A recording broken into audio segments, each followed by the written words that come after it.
A paz de Cristo, meu amigo, meu irmão, gostaria de estar convidando nessa hora para junto podermos estar fazendo mais um estudo da revista Palavra e Vida da Convenção Batista Fluminense. Esse estudo dessa semana nós estaremos estudando a lição 2. Tem como título Relacionamento Perigoso. O primeiro mandamento: não terás outros deuses diante de mim. Êxodo 20, verso 3.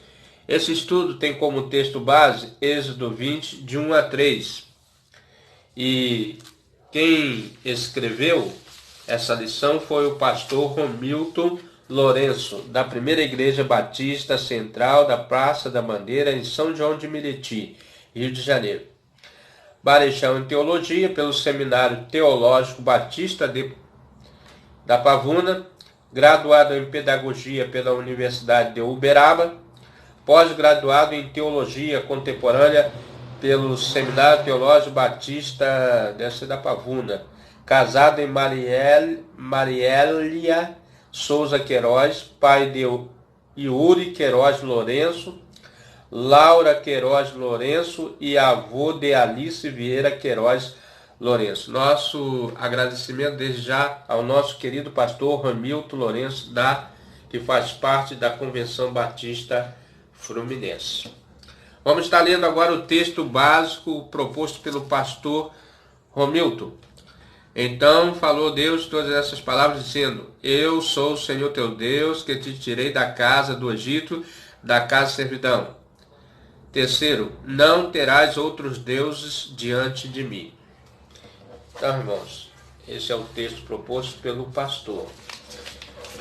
Vamos dar início à introdução do estudo, que diz assim: a parábola do filho pródigo, isso está registrado em Lucas 15, de 11 a 32, é mais do que uma história, mas trata-se de um alerta do Senhor Jesus aos seus discípulos. Então ele usa esse texto como alerta aos seus discípulos. A narrativa é em torno de um filho que rompe a sua intimidade fraternal e vai em busca dos outros relacionamentos. Podemos conjecturar que o pai exortou seu filho, mas este, colocando as mãos sobre as suas orelhas, tenha dito: não quero ouvir, apenas deixe-me ir. O desejo do filho pródigo era sair em busca de novos relacionamentos. Isso aqui é uma conjectura que o autor está fazendo. Novas aventuras, abandonar seu pai, desejar o mundo, era mais do que o objetivo do filho pródigo, mas era uma obsessão. Algum tempo depois, o filho pródigo colhe as consequências da sua decisão insensata. Ao voltar para casa, ele dizia no corpo e na alma humilhações do relacionamento ocasionado pelo mundo. Então é interessante os irmãos ler Lucas 15, capítulo 15, de versículos de 11 a 32, que os irmãos vão entender a parábola do filho pródigo. Por isso foi por isso que Deus nos escreveu o primeiro mandamento na verdade. Esse mandamento é uma advertência que nos transmite uma profunda preocupação do Senhor com nossa integridade física, moral e psíquica e espiritual. Então, o primeiro mandamento ele traz essa advertência, da integridade física, moral e psíquica e espiritual. Sua intenção é nos advertir do perigo que existe nos relacionamentos com quem quer que sejamos, que seja diferente dele. Quer dizer, o perigo que ocorre com um relacionamento diferente do nosso Criador. Quão grande é o risco de entregar nossa fidelidade e dedicação a deuses, que na verdade no mundo nunca existiram. Então, esses deuses nunca existiram, é fruto da nossa imaginação. O primeiro mandamento é a manifestação do amor de Deus ao seu povo. O primeiro mandamento alerta: se optarmos por Deus, teremos guarda, carinho e salvação. Então, se optarmos por nosso Deus Criador, nós teremos guarda, carinho e salvação. Mas se o substituirmos por algo ou alguém, estes nos trarão falsas momentâneas alegrias.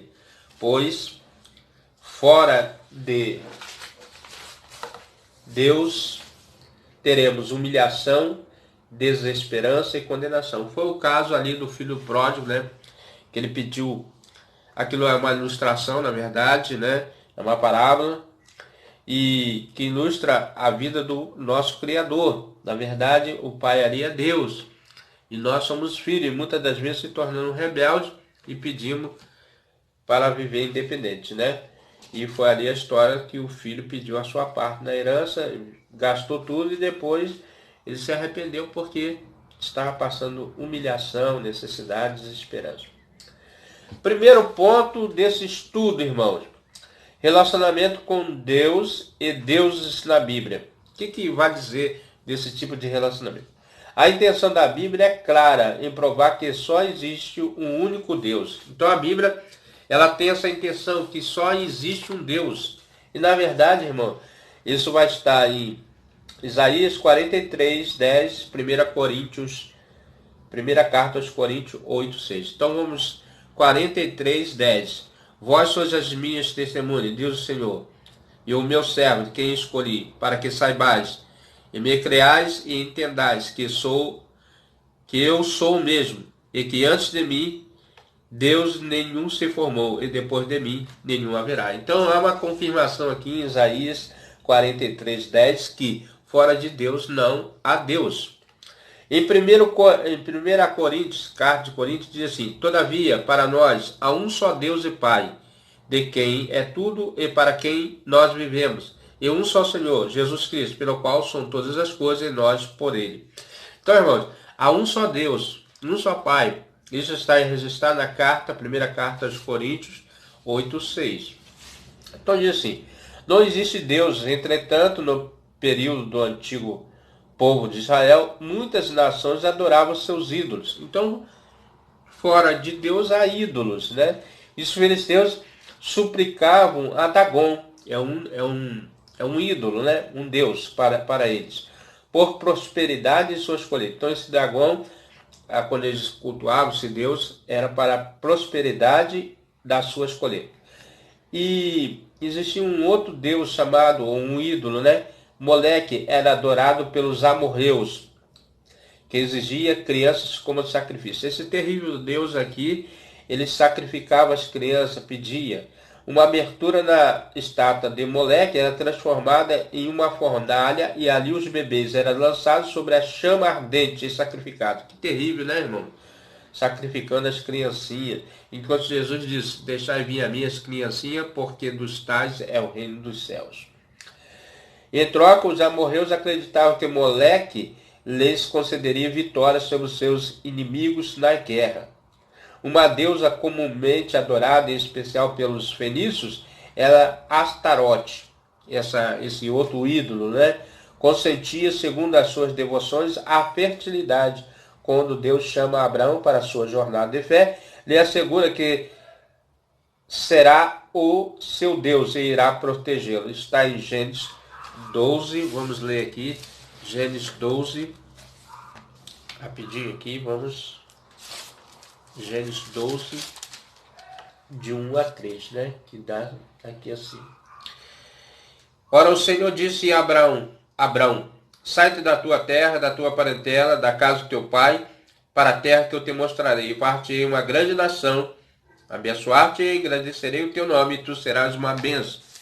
E amaldiçoarei os que te amaldiçoarem, abençoarei os que te abençoarem, e maldiçoarei os que te amaldiçoarem. Em ti serão benditas todas as famílias da terra. Além de proteger, abençoar Abraão, ainda seria abençoado todos aqueles que abençoasse a Abrão, né? Que depois passou a ser chamado Abraão. Quando Deus chamou, o nome de Abraão era Abrão para a sua jornada de fé. Depois passou a ser Abraão, que é pai de muitas nações. Após livrar o povo da servidão do Egito, Deus lembra ao seu povo que foi ele quem os tirou da servidão e reafirma: eu sou o Senhor teu Deus, onde nós lemos no texto de Êxodo, verso 2. Nós já lemos esse texto, né? Então diz assim: Deus exige de nós exclusividade, não terás outros deuses.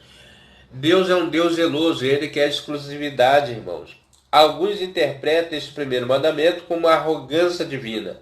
Uma rápida análise diria que Deus quer tudo para a sua glória, mas O que é arrogante? Arrogância. Arrogante é aquele que exige aquilo que não é ou não pode ser. Ó, imagine alguém nos dizer: não tome mais remédio, vou procurar todos vocês. Não trabalhe mais, mas vou sustentar de vocês. Será que alguém ou algo é capaz de ordenar isto e cumprir? Jamais. Mas, e Deus é capaz? Deus é capaz? Sim, claro.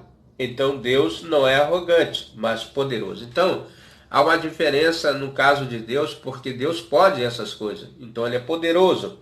Ele pode cumprir aquilo que promete.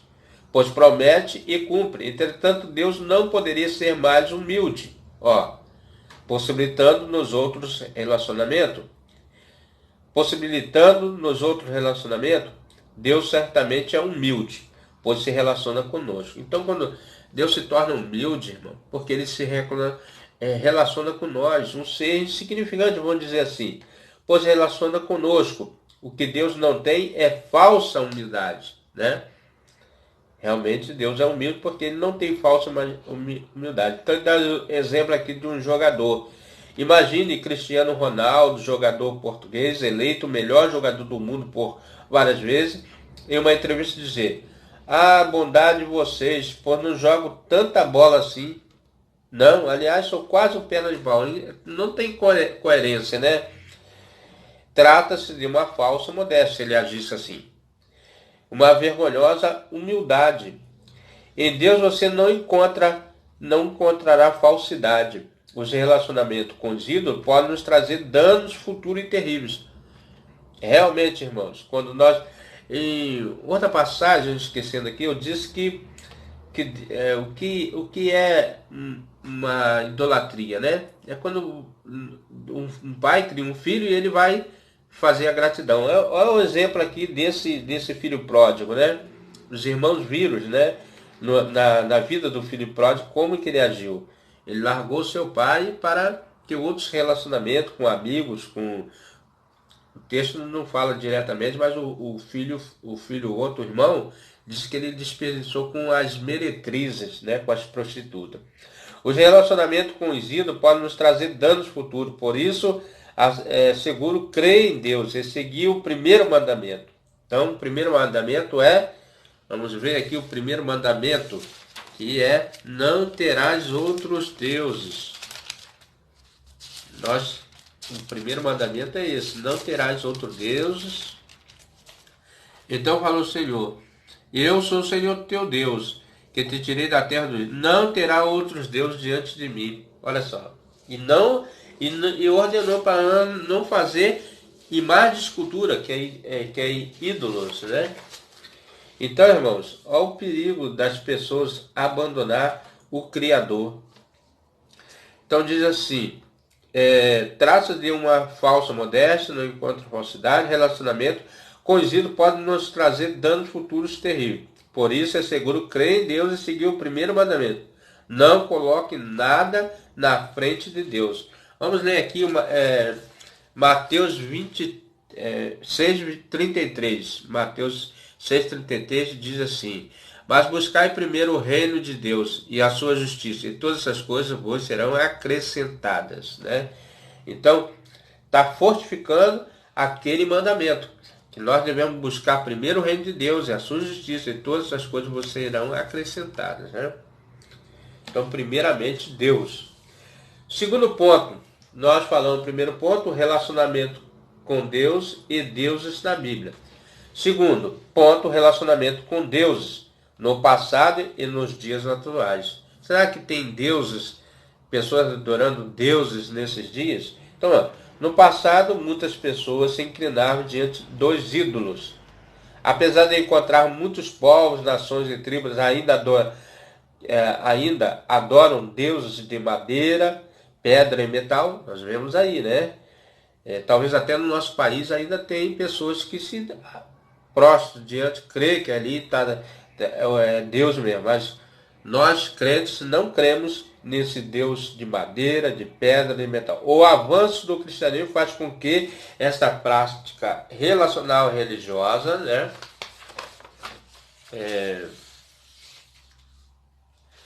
tenha diminuído. Entretanto, nos dias atuais tem em seu leque criativos novos deuses, novas maneiras de idolatrar, né? Por exemplo, o dinheiro, que no Novo Testamento chama de Mamon. Então tem um deus aí chamado Mamon, e muitos crentes até têm se relacionado com esse deus, irmão, deixando de adorar o verdadeiro Deus, né, em prol do vil metal, pregando o evangelho por torpe ganância, né? Ninguém pode servir a dois senhores, porque ou há de odiar um e amar o outro, ou se dedicará a um e desprezará o outro, pois não podeis servir a Deus e a Mamon. Isso está em Mateus 6:24, né? Também o apóstolo Paulo dá destaque à avareza, considerando uma idolatria. Então, a avareza ela se torna uma idolatria. Por quê? Porque ela dá mais sentido a ter as coisas do que o ser humano, né? O vil metal, a comida, a bebida, a prostituição, o sexo. Então diz assim, Colossenses 3:5. Colossenses 3:5 diz assim: mortificai, pois, os vossos membros que estão sobre a terra, que são a prostituição, a impureza, o apetite desordenado, a vil concupiscência, a avareza, que é a idolatria. Então, irmão, nós devemos abolir essas coisas, né? Além do dinheiro, o século, a comida, a bebida, o poder, ocupam o lugar principal na vida de muitos seres humanos, pois seu relacionamento com tais deuses são interesseiros. Apenas interessa alimentar o ventre, ou seja, a carne. Isso no versículo de Filipenses 3:19. O fim deles é a perdição, o Deus deles é o ventre, a glória deles é para a confusão deles mesmos, que só pensa nas coisas terrenas. Então esse tipo de pessoas, ela não pensa nas coisas celestiais, não busca as coisas celestiais, né? E pelo contrário, Deus manda que nós pensemos nas coisas que são do alto. Por que será que nos dias dos grandes clássicos de futebol regional, em especial nos jogos da decisão do campeonato, e os nossos cultos a Deus nos templos sentem falta de alguns irmãos? Por que será, né, irmãos? Porque eles dão mais valor, será, ao futebol? Os deuses do futebol, ou os ídolos do futebol, não sei, né? Ainda ocupa espaço nos corações e mentes humanas. A sociedade atual colhe frutos amargos do relacionamento com seus deuses. De vezes está ensinando a criança no caminho que deve andar e muitas das vezes estão ensinando os ídolos. Qual o seu ídolo, né? Ainda fala assim. A adoração desenfreada ao sexo trouxe ao mundo o vírus da AIDS. Ó. O site da revista Veja registra que em 2010 existia no Brasil cerca de 43 mil novos casos de AIDS. Que também é uma pandemia, irmãos, se pensar direitinho. Aliás, irmão, eu tenho para mim quase certeza que a AIDS foi para pôr um freio no homem. Senão, imagine o que seria dessa humanidade desenfreada, da prática do sexo desenfreado, não mantendo o matrimônio, o casamento, né? Como muitos não querem nem casar mais. Já em 2015, esse número subiu para 44 mil. Entre 2010 e 2015, essa população saltou de 700 mil para 830 mil. Olha o avanço, irmão. Mesmo na pandemia. Pessoas, o aumento foi de 18%. Hoje, a doença é a causa de 15 mil mortes por ano no país. A ciência não descobriu a cura da AIDS, mas Deus afirma que a cura para essa pandemia é abandonar os deuses, arrepender e voltar imediatamente a um exclusivo relacionamento com o único Deus.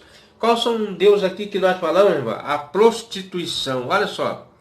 A prostituição, o sexo desenfreado, todas as coisas, essa imundícia, tem causado essa doença, né? A erradicação da AIDS só será possível quando a sociedade obedecer a Deus, venerando que com o matrimônio honrado, vamos ler aqui Hebreus 13:4, que diz assim: Venerado seja entre todos o matrimônio o leito sem mácula. Porém, os que se dão à prostituição, os adúlteros, deste Deus os julgará. Então, irmão, aqui nós vemos claramente Deus condenando a prática da prostituição e os adúlteros, deixando o leito tornando o leito maculado, né?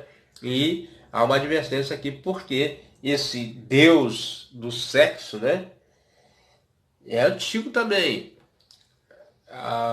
Quando a pessoa tem mais adoração pelo sexo que a Deus, adorando ao Senhor, respeitando seus valores familiares. Hoje, praticamente, a família é bombardeada tudo quanto é lado, dizendo que a família não tem importância, que o casamento não tem importância. Há vários tipos de famílias, né? Hoje tem vários, não tem um só modelo, mas são vários modelos, homem com homem, mulher com mulher, vários tipos de casais, 1, 2, 3, é uma bagunça, vamos dizer assim, né? Não é o princípio de Deus. Os amantes do dinheiro, 1 Timóteo 6,10, não apenas financia incentivo para a prática da fornicação, fabricando em laboratórios médicos contraceptivos, mas também esperança paliativa para que mantenham vivos e ativos portadores da doença sexualmente transmissível, até que a vacina da cura venha a existir. O dinheiro financia o poder político e bélico. Então aqui ele está falando do poder do dinheiro, Deus Mamon, né? Os homens bomba não representa apenas a vingança contra o capitalismo, mas a justiça descabida dos fracos, para proteger o fanatismo que mata inocente. Quantas pessoas são fanáticas pelas religiões, né? Que é diferente, você crê em Deus, ele mata em favor da religião, não do nosso. E Deus também não pede para ninguém matar ninguém. O dinheiro concede poder aos políticos que criam armas capazes de aniquilar seus alvos terroristas. Ó, é um contra outro, milhares de distância e o mundo em guerra. Então, quando nós vemos essas coisas, né, um guerreando contra as suas plataformas, suas maneiras de crer, a sociedade atual precisa urgentemente abandonar a adoração aos seus ídolos, que não são apenas de pedra, madeira e bronze. Antigamente nós distinguíamos, né, as estátuas simplesmente ali de ouro, de pedra, não. Existem os deuses, vamos dizer assim, os deuses abstratos que nós vemos hoje, como dinheiro, sexo, o poder, conceder a soberania a Deus em sua vida e atitude. Então devemos restabelecer o nosso contato com Deus através da adoração exclusivamente a Deus e esquecer esses ídolos, né, que hoje estão aí de outras formas, não na pedra, não na madeira, não no crucifixo, não, mas são deuses criados a partir das propostas dos seus corações. Terceiro ponto, né? Então nós falamos aqui, primeiro, relacionamento com Deus e Deus na Bíblia. Segundo ponto, relacionamento com Deus no passado e nos dias atuais. E oferta dos falsos deuses nos dias atuais. O livro do profeta Daniel, 4 jovens se recusam a ofertas disponíveis no palácio do rei Nabucodonosor. Então, os irmãos conhecem essa história, né? Que Daniel foi levado juntamente com seus amigos para esse império lá na Babilônia. E lá eles foram, vamos dizer assim, separados para servir ao rei, e eles tinham que se alimentar com os manjares do rei. E muitas das vezes esses manjares eram oferecidos a deuses, para ter uma boa saúde. Muito provável nos dias de hoje, os adoradores de Deus diriam que nesse ato estaria recebendo sua recompensa. Afinal, estava saboreando finas iguarias. Os babilônios podiam mudar as vestes, os nomes, habitações, ensinamento e até o cardápio de Daniel, Ananias, Misael e Azarias. Esses quatro, né, amigos dele, mas não conseguiriam mudar o coração deles. Eles só tinham um Deus, o Senhor, o Deus dos seus pais. Isso está em Daniel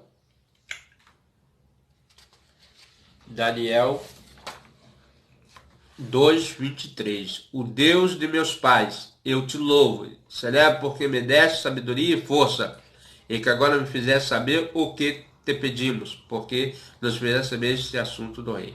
Isso aqui foi quando o rei teve aquele terrível sono e mandou chamar, o Nabucodonosor mandou chamar os satrapos, todos os magos, para descobrir, e somente Deus deu a sabedoria a Daniel para que ele soubesse o assunto. E ali foram livres, eles, os amigos deles, da condenação. E ele agradece aqui, nessa oração, a Deus pelo dar o livramento. Na verdade, quem deu a sabedoria a Daniel foi Deus, né? Até o Senhor Jesus lhe oferecido falsa recompensa. Quem ofereceu? Satanás, né? O diabo tinha oferecido. Satanás oferece a Cristo uma recompensa, na verdade um atalho, sem sacrifício, sem cruz, sem dor, sem humilhação. A única exigência de Satanás seria que Jesus abandonasse o primeiro mandamento. É muita pretensão, né, irmãos? Desse ser, né? E se prostrar diante dele. Jesus, claro, recusou. Entretanto, Jesus não apenas o enfrenta negando insana possibilidade, mas também nos ensina que não basta recusar as ofertas dos falsos deuses. Também é necessário adorar a Deus. Não basta você ter uma vida assim diferente, né? É necessário você amar a Deus, né? Então vamos ler Deuteronômio 6:3. O Senhor teu Deus temerás. Olha, o Senhor teu Deus temerás, e a Ele servirás, e pelo seu nome jurarás, né? Mas muitos nos dias de hoje estão sujeitando os falsos deuses, cumprem principalmente o primeiro mandamento. Não terás outros deuses diante de mim. Mas estão substituindo ídolos pelo vazio existencial. Pessoas abandonam o vício, pagam suas contas em dia, no adultério, não prostituem, mas esquecem de adorar a Deus. Então, quer dizer, eles não têm ídolos, mas não adoram a Deus. É necessário entender bem o primeiro mandamento. Não basta recusar a oferta dos falsos deuses. É imprescindível oferecer a Deus, por meio de Jesus, nosso sacrifício de louvor, né? Então vamos lá, Hebreus 13:7.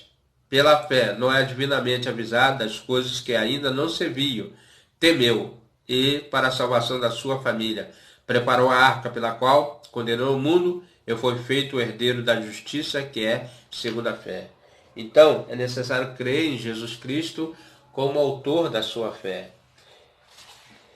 Irmãos, chegamos ao final desse estudo e vamos agora parar para pensar e agir.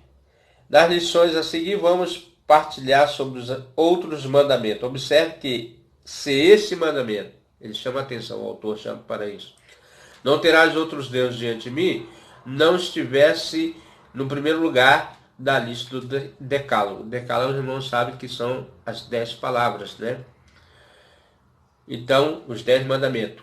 Outros mandamentos seriam apenas bons conselhos e regras. Então, o primeiro mandamento, você não pode substituir. Você não pode, não tem como. Você tem que cumprir esse primeiro para depois você cumprir esses outros, que esse é o mais importante, né? Não terás outros deuses diante dele. A ele só a ele servirás e adorarás. Outros mandamentos seriam apenas bons conselhos ou regras de conduta. Então, se você não cumprisse o primeiro mandamento, só seria bons conselhos e regras de conduta. Se você tem certeza que obedece aos outros 9 mandamentos, mas ainda declina no primeiro mandamento, afirma que você apenas conhece o mandamento. É o que o autor está falando. Mas não desobedece. Você só conhece.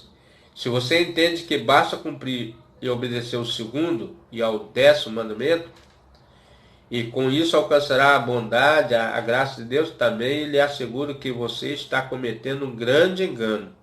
Só é possível cumprir todos os princípios do decálogo se você cumprir o primeiro mandamento. Então, o primeiro mandamento é: o Senhor é o nosso Deus. Não terás outros deuses diante de mim. E não farás para ti imagem de escultura, nem semelhante do que há em cima nos céus, nem embaixo da terra, nem nas águas. Então, nós não devemos curvar essas imagens para adorar.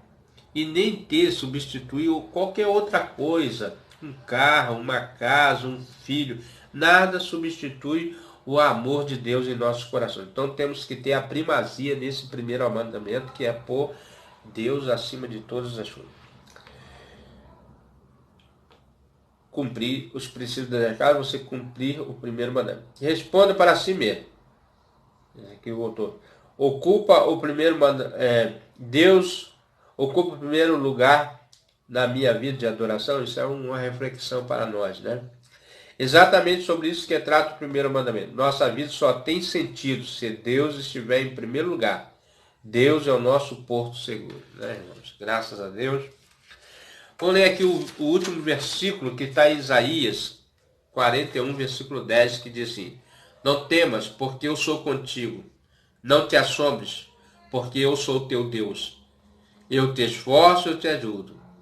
E te sustento com a minha destra da minha justiça. Então, esse é o benefício que nós temos, que nós não devemos temer. Deus está conosco. Não devemos assombrar com coisa nenhuma, porque Ele é o nosso Deus. E Ele nos esforça, nos ajuda, nos sustenta com a destra da sua justiça. Vamos orar ainda, agradecendo por esse estudo e agradecendo pela vida dos irmãos que têm assistido nosso compartilhado conosco. Na verdade, nós compartilhamos esse estudo.